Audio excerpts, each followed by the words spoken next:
ಹಾಲು ಮತದ ಟಗರಿನ ಗುದ್ದಿ ನೇಟಿಗೆ ಕನಕಪುರದ ಬಂಡೆ ಕಲ್ಲು ಛಿದ್ರವಾಗಿ ಹೋಗಿದೆ. ಸಿಎಂ ಕನಸು ಭಗ್ನವಾಗಿ ಹೋಗಿದೆ. ಮುಖ್ಯಮಂತ್ರಿ ಆಗೇ ತೀರ್ತೀನಿ, 2028ರೊಳಗಾಗಿ ಸಿಎಂ ಸ್ಥಾನದ ಕುರ್ಚಿ ಮೇಲೆ ಕೂರ್ತೀನಿ ಅಂದುಕೊಂಡ ಡಿಕೆ ಶಿವಕುಮಾರ್ಗೆ ಈಗ ನೇರವಾಗಿ ಸಿದ್ದರಾಮಯ್ಯ ಡಿಚ್ಚಿ ಕೊಟ್ಟಿದ್ದಾರೆ. ಆ ಡಿಚ್ಚಿ ಅಷ್ಟು ಸಾಮಾನ್ಯವಾದದ್ದಲ್ಲ. ಗುದ್ದಿರುವ ಏಟಿಗೆ ಕನಕಪುರದ ಬಂಡೆ ಮತ್ತೆ ಚೇತರಿಸಿಕೊಳ್ಳಿಕ್ಕೆ ಸುಮಾರು 2 ವರ್ಷ ಬೇಕು. ಅಷ್ಟರಲ್ಲಿ 2028ರ ಚುನಾವಣೆ ಬರುತ್ತೆ. ಈ ಲೆಕ್ಕಾಚಾರ ಇಟ್ಕೊಂಡೆ ಡಿಕೆ ಶಿವಕುಮಾರ್ಗೆ ಡಿಚ್ಚಿ ಕೊಡ್ತು ಸಿಎಂ ಸಿದ್ದರಾಮಯ್ಯನ ಟಗರು. ಯಾವ್ಯಾವ ರೀತಿ ಡಿಚ್ಚಿ ಕೊಟ್ಟಿದೆ, ಯಾವ್ಯಾವ ರೀತಿಯಲ್ಲಿ ಈ ಡಿಕೆ ಶಿವಕುಮಾರ್ ಕನಕಪುರದ ಬಂಡೆಯ ಕಲ್ಲನ್ನ ಛಿದ್ರಗೊಳಿಸಿದೆ, ಬನ್ನಿ ಈಗ ನಾನು ನಿಮ್ಗೆ ಹೇಳ್ತಾ ಹೋಗ್ತೀನಿ. ಡಿಕೆ ಶಿವಕುಮಾರ್ ಪದೇ ಓಡ್ ಹೋಗೋದು ಡೆಲ್ಲಿಗೆ ಹೋಗೋದು, ಓಡ್ ಹೋಗೋದು ದೆಹಲಿಗೆ ಹೋಗೋದು. ಇದನ್ನೆಲ್ಲ ಗಮನಿಸಿದಂತ ಸಿಎಂ ಸಿದ್ದರಾಮಯ್ಯ ಇನ್ನು ದೆಹಲಿಗೆ ಹೋಗದೆ ಇರುವ ರೀತಿ ಲೆಕ್ಕಾಚಾರ ಹಾಕೊಂಡ್ರು.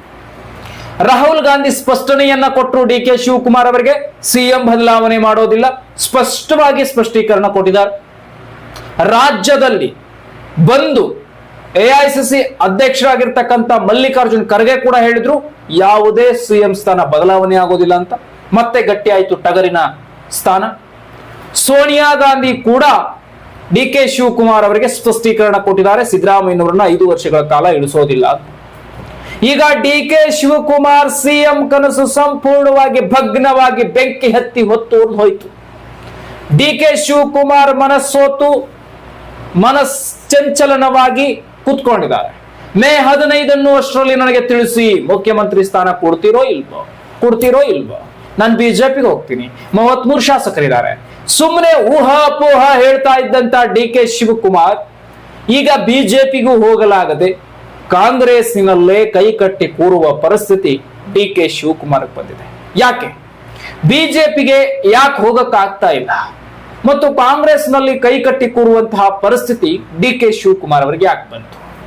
ಸಿದ್ದರಾಮಯ್ಯನವರ ಶಿಷ್ಯ ಸತೀಶ್ ಜಾರಕಿಹೊಳಿ ಹಾಕಿರುವಂತಹ ಮೆಗಾ ಪ್ಲಾನ್, ಅದರ ಜೊತೆಗೆ ಸಿಎಂ ಸಿದ್ದರಾಮಯ್ಯ ಟಗರಿನ ಗುದ್ದಿನೇಟಿಗೆ ಡಿಕೆ ಅನ್ನುವ ಕನಕಪುರದ ಬಂಡೆ ಬಯಲಾಗಿ ಒಡೆದು ಛಿದ್ರವಾಗಿ ಹೋಗಿದೆ. ಹೇಗೆ ಹೊಡಿತು? ಡಿಕೆ ಶಿವಕುಮಾರ್ ಕನಕಪುರದ ಬಂಡೆ ಹಿಂದೆ ಇರುವ ಅಷ್ಟು ಶಾಸಕರನ್ನ ಸತೀಶ್ ಜಾರಕಿಹೊಳಿ ಮನವೊಲೈಕೆ ಮಾಡಿದ್ದಾರೆ ಅನ್ನೋ ಶಬ್ದ ಮತ್ತು ಈ ಸುದ್ದಿ ಕೇಳಿ ಬರ್ತಾ ಇದೆ. ಕಾಂಗ್ರೆಸ್ ಬಿಟ್ಟು ತೆರಳದಂತೆ ಡಿಕೆ ಶಿವಕುಮಾರ್ ಹಿಂದಿನ ಶಾಸಕರನ್ನ ಬಲಿಷ್ಠವಾಗಿ ಕಾಂಗ್ರೆಸ್ನಲ್ಲೇ ಉಳಿಸಿಕೊಳ್ಳಕ್ಕೆ ತಯಾರಿ ನಡೆಸಿದ್ದಾರೆ ಅನ್ನೋದು ಗೊತ್ತಾಗ್ತಾ ಇದೆ. ಇನ್ನೊಂದು ಕಡೆ ಬರ್ತಾ ಇರುವಂತಹ ಮಹಾ ಕುತಂತ್ರ ಸುದ್ದಿ ಏನಂದ್ರೆ, ಇದನ್ನ ಸಿದ್ದರಾಮಯ್ಯನವರು ಮಾಡ್ತಾ ಇದ್ದಾರೆ, ಸತೀಶ್ ಜಾರಕಿಹೊಳಿ ಅವರು ಸೈಲೆಂಟ್ ಆಗಿ ನೋಡ್ತಿದ್ದಾರೆ ಅನ್ನೋ ಸುದ್ದಿ ಮಾಹಿತಿ ಕೇಳಿಸ್ ಬರ್ತಾ ಇದೆ. ಯಾಕಪ್ಪ ಸತೀಶ್ ಜಾರಕಿಹೊಳಿ ಡಿಕೆ ಶಿವಕುಮಾರ್ ಬಿಜೆಪಿಗೆ ಹೋಗೋದೇ ಬೆಟರ್ ಅನ್ನೋ ಪರಿಸ್ಥಿತಿಗೆ ಬಂದಿದ್ದಾರೆ ಅನ್ನೋದು ನಿಮಗೆ ಗೊತ್ತಿರಲಿ. ಸತೀಶ್ ಜಾರಕಿಹೊಳಿ ಡಿಕೆ ಶಿವಕುಮಾರ್ ಅವರನ್ನ ಕಾಂಗ್ರೆಸ್ನಲ್ಲೇ ಉಳಿಸಿಕೊಳ್ಳಿಕ್ಕೆ ಅವರಿಗೆ ಬೇಸರವಿದೆ ಅನ್ನೋದು ಪ್ರಸ್ತುತವಾಗಿ ಗೊತ್ತಾಗುತ್ತೆ. ಯಾಕಂದ್ರೆ ಸಿಎಂ ಸಿದ್ದರಾಮಯ್ಯನವರು ಕೊಟ್ಟಂತಹ ಈ ಚಾಲೆಂಜ್, ಕನಕಪುರದ ಬಂಡೆ ಹಿಂದೆ ಇರುವ ಅಷ್ಟು ಶಾಸಕರನ್ನ ಕಾಂಗ್ರೆಸ್ನಲ್ಲೇ ಉಳಿಸಿಕೊಳ್ಳಿಕ್ಕೆ ಮನವೊಲೈಕೆ ಮಾಡಲಿಕ್ಕೆ ಸತೀಶ್ ಜಾರಕಿಹೊಳಿ ಅವರಿಗೆ ಜವಾಬ್ದಾರಿಯನ್ನ ಕೊಟ್ಟಿದ್ರು.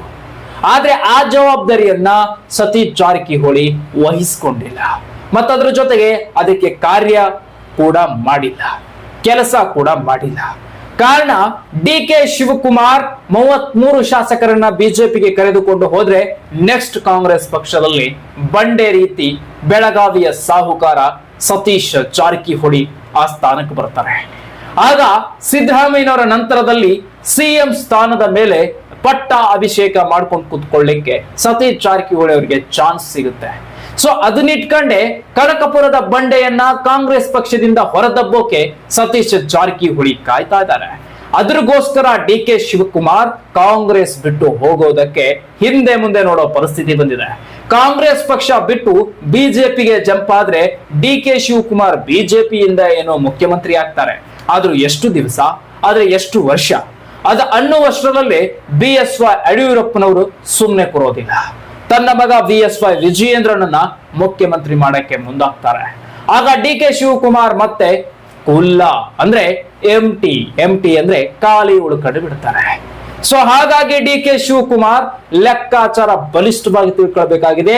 ಕೇವಲ ಮುಖ್ಯಮಂತ್ರಿ ಆಗೋದಲ್ಲ, ಮುಖ್ಯಮಂತ್ರಿಯಾಗಿ 5 ವರ್ಷಗಳ ಕಾಲ ಸರ್ಕಾರ ನಡೆಸಬೇಕು ಅನ್ನೋದು ಡಿ ಕೆ ಶಿವಕುಮಾರ್ ಲೆಕ್ಕಾಚಾರ. ಹಾಗಿದ್ರೆ ಆವಾಗ ಖಂಡಿತವಾಗಿಯೂ ಕಾಂಗ್ರೆಸ್ ಪಕ್ಷದಲ್ಲಿ ಮಾತ್ರ ಸಾಧ್ಯ. ಸಿದ್ದರಾಮಯ್ಯನವರ ನಂತರದಲ್ಲಿ 5 ವರ್ಷ ರಾಜಕಾರಣವನ್ನ ಕಾಂಗ್ರೆಸ್ನಲ್ಲಿ ಮಾಡೋದಾದ್ರೆ ಕಾಂಗ್ರೆಸ್ನಲ್ಲೇ ಇರಬೇಕು. ಇಲ್ಲ ಆದ್ರೆ ಬಿಜೆಪಿಗೆ ಬಂದ್ರೆ ಎಷ್ಟು ವರ್ಷ ಮುಖ್ಯಮಂತ್ರಿ ಆಗಿರ್ತಾರೆ ಅನ್ನೋದು ಮಾತ್ರ ಗೊತ್ತಿರೋದಿಲ್ಲ. 33 ಶಾಸಕರನ್ನ ಕರೆದುಕೊಂಡು ಹೋದ ಡಿ ಕೆ ಶಿವಕುಮಾರ್ ಬಿಜೆಪಿಗೆ ಹೋದ್ರೆ ಅದು ಸತೀಶ್ ಜಾರಕಿಹೊಳಿ ಅವರಿಗೆ ಪ್ಲಸ್ ಪಾಯಿಂಟ್ ಆಗುತ್ತೆ ಅನ್ನೋದು ಕೂಡ ಡಿ ಕೆ ಶಿವಕುಮಾರ್ ಗೊತ್ತಿದೆ. ಅಡುಗೆ ರೆಡಿ ಆಗ್ತಾ ಇದೆ, ಇನ್ನೇನು ಬಾಸುಮತಿ ರೈಸ್ ಕುದೀತಾ ಇದೆ. ಈಗ ಕುದಿಯೋದ್ರಲ್ಲಿ ನನಗೆ ಹಸಿವಾಗಿದೆ ಅಂತ ಡಿ ಕೆ ಶಿವಕುಮಾರ್ ಇನ್ನೊಂದು ಮನೆಗೆ ಊಟಕ್ಕೆ ಹೋದ್ರೆ ಊಟಕ್ಕೆ ಹೋಗುವ ಅನ್ನುವಷ್ಟ ಟೈಮಿಂಗ್ ನಲ್ಲೇ ಈ ಕಡೆ ರೈಸ್ ಕುದ್ದು ಸತೀಶ್ ಜಾರಕಿಹೊಳಿ ಊಟ ಮಾಡೋದಕ್ಕೆ ಶುರು ಮಾಡ್ತಾರೆ. ಈ ಭಯ ಡಿ ಕೆ ಶಿವಕುಮಾರ್ ಅಲ್ಲಿ ಕುತೂಹಲ ಮೂಡಿಸ್ತಾ ಇದೆ. ಇನ್ನು 2 ವರ್ಷ ತಾಳ್ಮೆಯಿಂದ ತಾಳಿದ್ರೆ 28ಕ್ಕೆ ನಮ್ಮ ಸರ್ಕಾರ ಬಂದ್ರೆ ನನಗೆ ಮುಖ್ಯಮಂತ್ರಿ ಸ್ಥಾನ ಕೊಡಬಹುದಾ ಅನ್ನುವ ಲೆಕ್ಕಾಚಾರದಲ್ಲಿ ಡಿ ಕೆ ಶಿವಕುಮಾರ್ ಇದ್ದಾರೆ. ಆದ್ರೆ ಈಗ ನನಗೆ ಬೇಕೇ ಸಿಎಂ ಸ್ಥಾನ ಅಂತ ಕೂತಿದ್ದ ಡಿ ಕೆ ಶಿವಕುಮಾರ್ ಕನಸು ಭಗ್ನವಾಗಿ ಹೋಗಿದೆ. ಸಿಎಂ ಸಿದ್ದರಾಮಯ್ಯ ಗುದ್ದಿರುವ ಏಟಿಗೆ ಡಿ ಕೆ ಶಿವಕುಮಾರ್ ಎಂಬ ಕನಕಪುರದ ಬಂಡೆ ಛಿದ್ರವಾಗಿ ಹೋಗಿದೆ. ಟಗರು ಗುದ್ದಿದ್ದು ಒಂದೇ ಸರ್ತಿ ಅಲ್ಲ, ಸುಮಾರು 3 ಸರ್ತಿ. ಹಿಂದೆ ಸರಿದು ಕನಕಪುರದ ಬಂಡೆಗೆ ಗುಂಬಿದೆ. ಈ ಗುಂಬಿದೆ ಅನ್ನುವ ಅರ್ಥ ಏನಂದ್ರೆ ಕಾಂಗ್ರೆಸ್ ಹೈಕಮಾಂಡ್ಗೆ 1 ಬಾರಿ ಅಲ್ಲ, ಸತತ 3 ಬಾರಿ ಭೇಟಿ ಕೊಟ್ಟಿರ್ತಕ್ಕಂಥ ಸಿಎಂ ಸಿದ್ದರಾಮಯ್ಯ ಪ್ರತಿ ಬಾರಿಯೂ ಡಿ ಕೆ ಕನಕಪುರದ ಬಂಡೆಗೆ ಗುದ್ದುಗುಟ್ಟೆ ಬಂದಿದ್ದಾರೆ. ಅಷ್ಟು ದೊಡ್ಡ ಮಟ್ಟದ ಯುದ್ಧ ಸಾರಿ ಡಿ ಕೆ ಶಿವಕುಮಾರ್ ಅವರ ವಿರುದ್ಧ ಡಿ ಕೆ ಶಿವಕುಮಾರ್ ಅವರ ಸಿಎಂ ಕನಸನ್ನ ಭಗ್ನ ಮಾಡಿ ಸಿಎಂ ಸಿದ್ದರಾಮಯ್ಯನೇ ಸ್ವತಃ 5 ವರ್ಷಗಳ ಕಾಲ ಮುಖ್ಯಮಂತ್ರಿ ಸ್ಥಾನ ಅಲಂಕರಿಸುವುದು ಸತ್ಯ ಅನ್ನೋದು ಗೊತ್ತಾಗಿದೆ. ಈಗ ಕನಕಪುರದ ಬಂಡೆ ಡಿ ಕೆ ಶಿವಕುಮಾರ್ ಸಿಎಂ ಕನಸಿಗೆ ಭಗ್ನ ಹಚ್ಚಿಕೊಂಡು ಸಿಎಂ ಕನಸನ್ನೇ ಮರೆತು ಬಿಡುವ ಕಾಲ ಬಂದಿದೆ. ಡಿ ಕೆ ಶಿವಕುಮಾರ್ 2 ವರ್ಷ ಆದ ನಂತರವೇ ಸಿಎಂ ಕನಸಿನ ಆಸೆ ಆಕಾಂಕ್ಷೆಗಳನ್ನ ಇಟ್ಟುಕೊಳ್ಳಬೇಕಾಗತ್ತೆ. ಡಿ ಕೆ ಶಿವಕುಮಾರ್ ಸಂಪೂರ್ಣವಾಗಿ ಈಗ ಒಡೆದು ಛಿದ್ರವಾಗಿ ಹೋಗಿದ್ದಾನೆ. ಕನಕಪುರದ ಬಂಡೆ ಛಿದ್ರವಾಗಿ ಆಲಿಗೊಂದು ಕಲ್ಲು ಅನ್ನುವ ರೀತಿ ಕಲ್ಲಾಗಿ ನಿಂತ್ಕೊಂಡಿದ್ದಾರೆ. ಆದ್ರೆ ಟಗರು ಮಾತ್ರ ಗುದ್ದಿರುವ 3 ಬಾರಿ ಗುದ್ದಿನೇಟಿಗೆ ಡಿ ಕೆ ಕನಕಪುರದ ಬಂಡೆ ಸಹೋದರ ಸುರೇಶ್ ಇಬ್ಬರು ಕೂಡ ಛಿದ್ರವಾಗಿ ಹೋಗಿದ್ದಾರೆ. ಕಾಂಗ್ರೆಸ್ನ ಹೈಕಮಾಂಡ್ ನಲ್ಲಿ ಎಐಸಿಸಿ ಅಧ್ಯಕ್ಷ ಕೂಡ ರಾಜ್ಯದಲ್ಲೇ ಬಂದು ಪ್ರಸ್ತಾಪ ಪಡಿಸಿದ್ರು.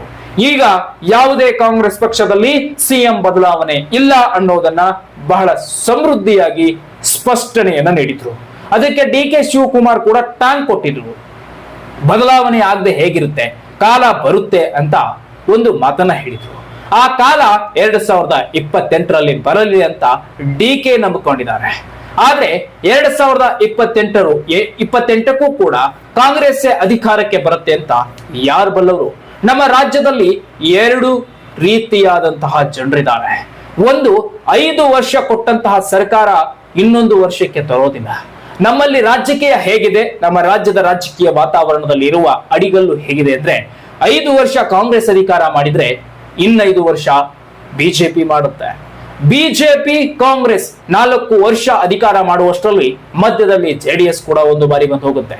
ಸೊ ಇದು ನಮ್ಮ ರಾಜ್ಯದ ಲೆಕ್ಕಾಚಾರದ ರಾಜಕೀಯ ಆಗಿದೆ.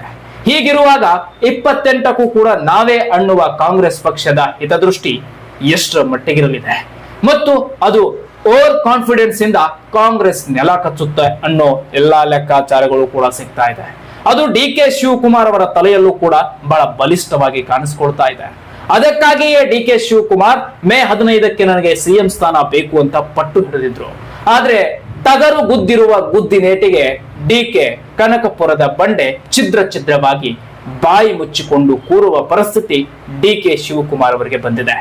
ರಾಜಕಾರಣದಲ್ಲಿ ಚಾಣಾಕ್ಷತನದ ಸಿಂಹ ಸ್ವಪ್ನ ಟಗರಿನಂತೆ ಗುದ್ದುವ ಶಕ್ತಿ ಇರೋದು ಸಿಎಂ ಸಿದ್ದರಾಮಯ್ಯನವರಿಗೆ ಅನ್ನೋದು ಸ್ಪಷ್ಟವಾಗಿ ಕಾಂಗ್ರೆಸ್ನಲ್ಲಿ ಮತ್ತೊಮ್ಮೆ ಸ್ಪಷ್ಟವಾಗಿ ಸಿಕ್ಕಿದೆ.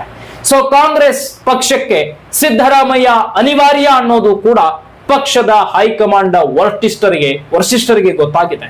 ಸೊ ಈ ಎಲ್ಲಾ ಲೆಕ್ಕಾಚಾರವನ್ನ ಸಂಕ್ಷಿಪ್ತವಾಗಿ ಎಳೆಯಾಗಿ ನಿಮ್ಮ ಮುಂದೆ ಬಿಚ್ಚಿಟ್ಟಿದ್ದೀನಿ. ಮತ್ತಷ್ಟು ರಾಜಕೀಯ ಸುದ್ದಿಗಳನ್ನ ನಿಮ್ಮ ಮುಂದೆ ಪ್ರಸಾರ ಪಡಿಸ್ತಾ ಇರ್ತೀನಿ. ದಯವಿಟ್ಟು ಚಾನೆಲ್ ನ ಸಬ್ಸ್ಕ್ರೈಬ್ ಮಾಡಿ, ಆದಷ್ಟು ಶೇರ್ ಮಾಡಿ. ಮತ್ತೆ ತಡ ಮಾಡ್ತೀರಾ? ಅಂತ ಪಪ್ಪಿ ಕೊಟ್ಟೇ ಬಿಟ್ಟೆ. ನೀವು ಸಬ್ಸ್ಕ್ರೈಬ್ ಮಾಡೇ ಬಿಡ್ರಿ. ಮತ್ತೆ ಮುಂದಿನ ರಾಜಕೀಯ ಸುದ್ದಿಯೊಂದಿಗೆ ನಿಮ್ಮನ್ನ ಭೇಟಿ ಮಾಡ್ತೀನಿ.